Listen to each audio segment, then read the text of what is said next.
Welcome to Scriptural Snapshots, brought to you by Living Faith Ministries in Kaiser, West Virginia, where we bring the living Word of God into your life. I'm Pastor Gordon Brubaker. We're studying about the home of the brave. We're studying about the United States of America. And the Pledge of Allegiance has a lot to say in it. It says, I pledge allegiance to the flag of the United States of America and to the republic for which it stands, one nation under God, indivisible, with liberty and justice for all. The part of that indivisible is you cannot separate us as being a nation and under God. This is, people try to do it, and every time they do it, we get secular, and then we lose our foundation, we lose our pathway, we wander away from the light, and we stumble into darkness. So every time we throw out God and abandon Him in our public policies, we get into trouble. And we're seeing that again today. We're going through the same thing. It's not new, it's not different, it's just that constant battle.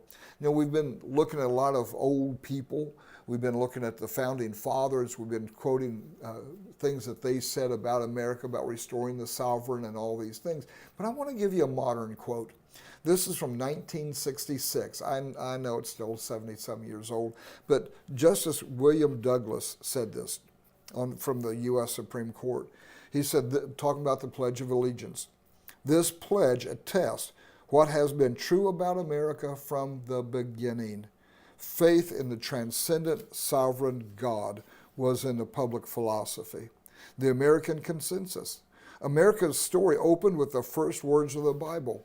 In the beginning, God. We are truthfully one nation under God, and our institutions presuppose a divine being. Only a nation founded on theistic presupposition would adopt a First Amendment to ensure the free exercise of all religions or of none. The government would be neutral among the many denominations, and no one church would become the state church. But America and its institutions of government could not be neutral about God. Boy, this is a mouthful. He's saying an awful lot here that we need to hear today, because he frames everything properly, that when the church, or when the United States made the First Amendment, that there shall be no restriction of religion, it wasn't talking about religion as we interpret it today. We interpret, well, all religions. No, they were talking specifically about the Christian religion, because that was the dominant religion. Justice Douglas even says, we are truthfully one nation under God, and our institutions presuppose a divine being. Well, not just a divine being, the divine being. Our institutions were constructed on a belief that Jesus Christ is Lord, on Christian theology, on Jewish understanding of who God is. It's built into our institutions, and when you remove that, you know, we're one nation, indivisible, and when you remove God from the nation, you become secular and you go off the rails. And you just start losing the dignity that the Declaration of Independence and the Constitution give to men. Now, we've been fighting this battle for a long, long time. It's not over. It'll not be over till Christ returns. But Douglas goes on, Justice Douglas goes on, he says, only a nation founded on a theistic presupposition would adopt a First Amendment to ensure the free exercise of all religions or of none. And again, he's talking about Christian religions. He's not talking about Islam. He's not talking about Buddhism. He's not talking about Hinduism. He's not talking about Shintoism. He's not talking about any of the other multitude of religions or different gods out there that people tend to worship and want to bring into the foray.